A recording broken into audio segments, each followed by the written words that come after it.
வணக்கம் நண்பர்களே, நம்ம சேனல் வினுவின் கதைகளுக்கு அனைவரையும் வரவேற்கிறேன். இதில் வரும் கதைகள், கவிதைகள் உங்களுக்கு அனைவருக்கும் பிடித்திருந்தால் மறக்காமல் என் சேனலுக்கு சப்ஸ்கிரைப் செய்து எனக்கு ஆதரவு தாருங்கள்.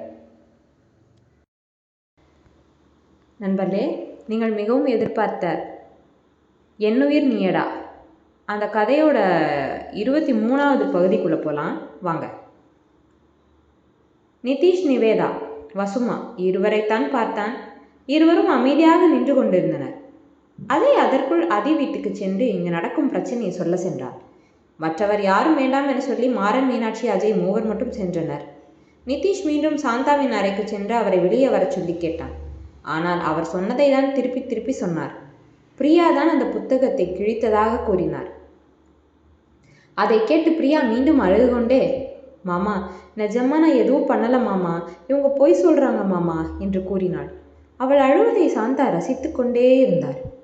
அதை உள்ளே வந்த மாறன் பார்த்து விட்டான். இந்த அம்மா தான் ஏதோ பண்ணியிருக்கு போல என நினைத்து கொண்டு என்ன பண்ணலாம் என யோசித்தான். அன்றொரு நாள் அவன் சேலம் வந்தபோது நிதிஷ் இவனிடம் சொல்லியிருந்தான் சிசிடிவி கேமரா வைக்க வேண்டும் என.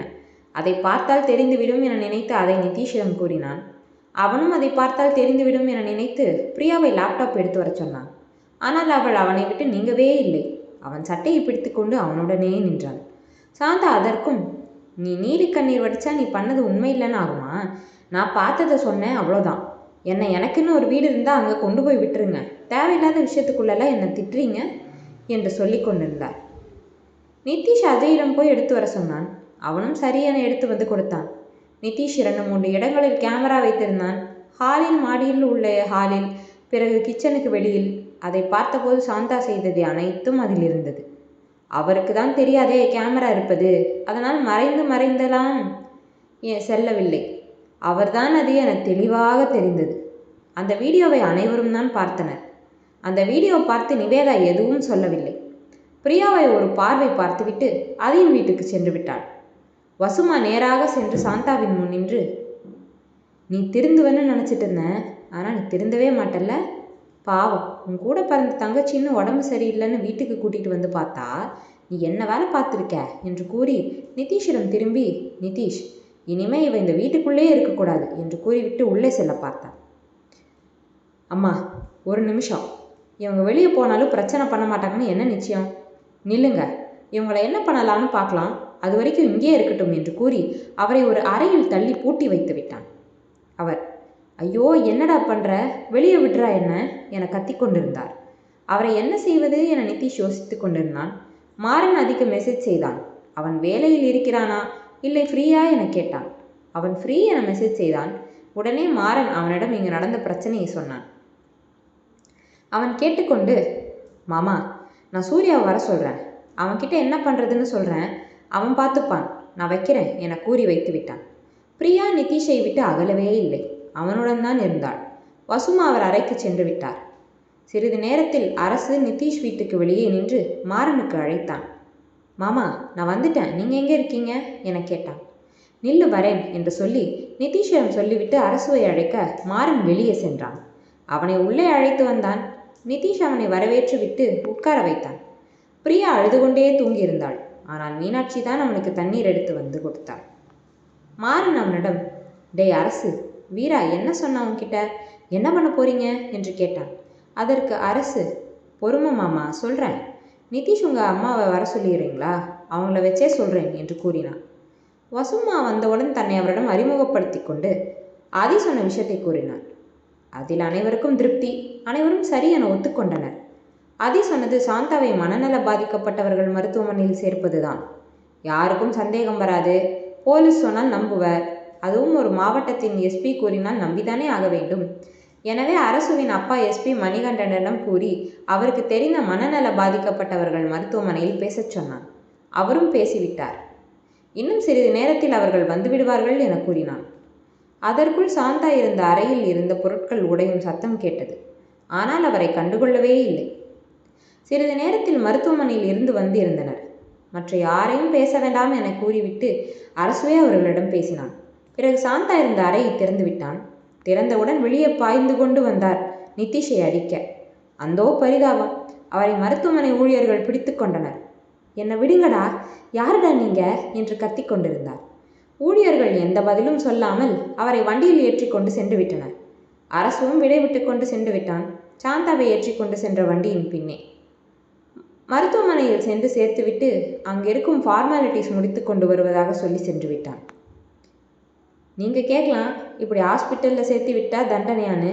நல்லா இருக்க ஒருத்தருக்கு மனநல பாதிக்கப்பட்டவங்களுக்கு தர ட்ரீட்மெண்ட் தந்தால் அவங்களே கொஞ்சம் கொஞ்சமாக மனநலம் பாதிக்கப்பட வாய்ப்புகள் இருக்குது. உங்களுக்கு திருப்தி இல்லைன்னா சொல்லுங்கள். இனிமேல் சாந்தான ஒரு கேரக்டர் நிவேதா லைஃப்பில் வரமாட்டாங்க. பிரியாவும் கொஞ்ச நேரத்தில் எழுந்திருந்தாள். ஆனால் எழுந்தவுடன் மீண்டும் நிதிஷிடம் வந்து அமர்ந்து கொண்டாள். அவன்தான், பாப்போ ரிலாக்ஸ், ஒன்றும் இல்லை, எதுக்கு இந்த அழுகை? அங்கே பாரு வீட்டுக்கு யார் வந்திருக்காங்கன்னு. நீ வந்து என் பக்கம் உட்காந்தா என்ன அர்த்தம்? அங்கே பாரு அம்மாவும் கோபமாக இருக்காங்க. நீ வந்த உடனே அம்மா உள்ளே போயிட்டாங்க பாரு. குட்டிமா கோச்சிட்டு போயிட்டா. அவங்கள சமாதானம் பண்ணாமல் என்கிட்ட வந்து உட்காந்துருக்க. போய் அம்மாவை சமாதானம் செய்ப்போ என்று அவளை வசுமா அறைக்கு அனுப்பி வைத்தான். மாறன் நிதிஷிடம், நிதிஷ், பிரியா மேலே தப்பில்லை, ஆனால் அம்மா பாப்பாவும் கோபமாக இருக்காங்க, பிரியா மேலே ஏன் எனக்கு கேட்டான். அதுவாண்ணா, பிரியாக்கா அவள் தப்பு பண்ணாமல் அவள் தான் பண்ணா அப்படின்னு யாரா சொன்னால் அழுக ஸ்டார்ட் பண்ணிடுவா. போல்டாக பேச மாட்டா. தப்பு செஞ்சால் அவளே ஒத்துக்குவா. ஆனால் அவளை யாரும் ப்ளேம் பண்ணால் அவள் ஹர்ட் ஆகிடுவா. அவளை பற்றி நல்லா தெரிஞ்ச அம்மாக்கிட்டேயும் குட்டிமாக்கிட்டேயும் அழுதா. அதுதான் அம்மாவுக்கும் குட்டிமாக்கும் கோபம். எப்படி அவங்க இவளை சந்தேகப்படுவாங்கன்னு இவன் நினச்சான்னு. அதுதான் கோபமாக இருக்காங்க என்று கூறினான். அம்மாவை இப்போ சமாதானம் செஞ்சு கூட்டிகிட்டு வந்துடுவா. ஆனால் குட்டிமாக்கு கோபம் வந்துச்சு, கோபம் போக ரொம்ப நாள் ஆகும். எத்தனை நாளைக்கு 2 பேரும் இப்படி இருப்பாங்களோ தெரியலண்ணா என்று கூறினான். சொன்னது போலவே வசுமாவை சமாதானம் செய்து கூட்டி வந்து விட்டாள். வசுமா இப்போதுதான் மீனாட்சி மாறனை வரவேற்றாள். பிரியாவும் இப்போதுதான் வரவேற்றாள். கொஞ்ச நேரம் பேசிவிட்டு கிளம்புவதாக கூறினார். சாப்பிட்டு விட்டு செல்லுமாறு கூறினார் வசுமா. மீனாட்சி மறுத்துவிட்டு இவர்கள் மூவரையும் அங்கு சாப்பிட வருமாறு கூறிவிட்டு மாறனுடன் அங்கு வீட்டுக்கு சென்றாள். அஜயும் நிவேதாவுடன் முன்னவே சென்று விட்டாள். இருவரும் வீட்டுக்கு செல்லும்போது நிவேதா சிவாமா மடியில் படுத்து தூங்கிக் கொண்டிருந்தாள். அப்பத்தா, தாத்தா, சிவாமா மூவருக்கும் அஜய் அங்கு நடந்ததை சொல்லிக் கொண்டிருந்தான். தாரா பாப்பா தாத்தாவின் மடியில் உறங்கிக் கொண்டிருந்தாள். தாத்தா மாறனிடம், அப்புறம் என்னாச்சுப்பா? தாய் கோபமாக வந்தது, ஆனால் அழுதுகிட்டே தூங்கிடுச்சு. அஜய்க்கு கொஞ்சம்தான் தெரியும் போல, நீ சொல்லு என்னாச்சு? அதிக்கு தெரியுமா என்று கேட்டார். மாறனும் அனைத்தையும் சொல்லிவிட்டு நிதிஷ் கூறியதையும் கூறினார். தாத்தா, பாப்பாவுக்கு கோபம் வந்தால் சீக்கிரம் போகாதான், ரொம்ப நாள் ஆகுமா கோபம் போக என கூறினான். அப்பத்தா தான், 2 பேரும் கோவப்படுறதுல கூட ஒத்துமையாக இருக்காங்க. ராசாக்கும் கோபம் வந்தால் போகாது, தாய்க்குமா என்று கூறினார். அனைவரும் சிரித்துவிட்டு கொஞ்ச நேரம் பேசிக்கொண்டிருந்தனர். மீனாட்சி தான் வசுமா, நிதிஷ், பிரியாவை சாப்பிட அழைத்ததாக கூறினார். எனவே சிவாமா, அப்பத்தா, மீனாட்சி மூவரும் சமைக்கச் சென்றனர். சிவாமா மடியில் படுத்து தூங்கிக் கொண்டிருந்த நிவேதாவை சிவாமா சோபாவில் உள்ள தலையணையில் வைக்க முடிவு செய்தார். ஆனால் மாறன் அதை மறுத்து அவளை தன் மடியில் தூங்க வைத்தான். மற்ற மூவரும் சமைக்கச் செல்ல தாத்தாவும் மாறனும் பேசிக்கொண்டிருந்தனர். அஜய் பெரும்பாலும் சிவாமா இருக்கும் இடம்தான் இருப்பான். எனவே அவன் அவர்களுடன் சென்று விட்டான். மாறனின் மடியில் தூங்கும் நிவேதாவை கண்டு அப்போதுதான் அதியின் வீட்டுக்கு வந்த வசுமா பிரியா நிதிஷுக்கு சந்தோஷமாக இருந்தது. அவளின் புகுந்த வீட்டில் இளவரசியாகவோ ராணியாகவோ இருப்பாள் என நண்பர்களே, இந்த பகுதி உங்கள் அனைவருக்கும் மனநிறைவை தந்திருக்கும்னு நினைக்கிறேன். மீண்டும் அடுத்த பகுதியில் சந்திப்போம் பல சுவாரஸ்யமான திருப்பங்களோட. சரியா? அது வரைக்கும் மறக்காமல் நம்ம சேனலுக்கு சப்ஸ்கிரைப் செஞ்சிடணும் நண்பர்களே. நன்றி.